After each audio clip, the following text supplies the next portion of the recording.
Hey there, let's talk about the early life of a remarkable person, Jack Webb. Born on April 2nd, 1920 in sunny Santa Monica, California, Jack had an exciting upbringing. Although his father was not around, he didn't let that dampen his spirits. He grew up in the vibrant Bunker Hill area of LA and attended Our Lady of Loretto Elementary School, where he served as an altar boy. How cool is that? Jack was an all-around talented guy. He attended Belmont High School, where he was elected student body president. All that talent even then. He was a true leader and wrote in his yearbook, "You who showed me the magnificent warmth of friendship which I know, and you know I will carry with me forever." After high school, Jack attended the St. John's University in Minnesota, where he studied art. But his adventures didn't stop there. During World War II, he joined the United States Army Corps, hoping to become a pilot. Though he didn't make it through flight training, he still contributed to the war effort in other ways. In the end, he received a hardship discharge so he could take care of his mother and grandmother, who depended on him financially. That's a very responsible and caring guy, if you ask me. Jack was a man of many talents, and he started his career as a radio host with his own show. How cool is that? The Jack Webb Show was a hilarious half-hour comedy that aired on ABC Radio in 1946, and it was a hit with listeners. It's hard to imagine him in that role, but it was very popular. But Jack wasn't just about making people laugh. He also had a serious side. In 1949, he traded in the jokes for drama and starred in Pat Novak for Hire, a radio show about a private detective who worked without a license. The show was a hit, and it featured writing that imitated the hard-boiled style of Raymond Chandler. Jack's character had some serious, memorable lines, like, "She drifted into the room like 98 pounds of warm smoke." How's that for exciting?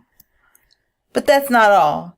Jack had many successful radio shows like Johnny Madero, Pier 23, Jeff Regan, Investigator, and Murder and Mr. Malone. He even provided all the voices on his show, 1 out of 7, where he tackled racial prejudice head on. He was a man with a message, and he was determined to make a difference. In 1950, Jack made his way onto the big screen and starred in 3 films that would become cult classics. In Sunset Boulevard, he played the fiancé of William Holden's love interest and brought some serious energy to the role. In Marlon Brando's first feature, The Men, he played a war veteran, and in Dark City, he co-starred with Harry Morgan, his future partner on the second Dragnet series. One of Jack's major film roles was as a tough-as-nails drill instructor at Paris Island. In The D.I., he played Technical Sergeant James Moore, and his no-nonsense approach to the role would be reflected in much of his later acting. The movie may not have been a box office hit, but Jack's performance was unforgettable. And did you know that Jack was offered a role in National Lampoon's Animal House? He was approached to play the part of Vernon Warmer, but he turned it down, saying the movie didn't make any darn sense. I cleaned it up a little. John Vernon ended up playing the role, but we can't help but wonder what Jack would have brought to the table. Jack may have had a serious side, but he always knew how to have fun and bring some pep to his performances. From radio to movies, get ready to be amazed by the story of how Dragnet came to be. It all started when Webb's feature role in the 1948 film, He Walked by Night, which was based on a real-life murder case, came to be. With the help of Detective Sergeant Marty Wynn and LAPD Chief William H. Parker, Webb got the idea to create a series based on real cases from the LAPD police files, featuring authentic depictions of the modern police detective, and thus Dragnet was born. Webb was a stickler for attention to detail and believed in giving viewers realism, quote unquote. He had a tremendous respect for those in law enforcement and wanted to show them as low-key working-class heroes.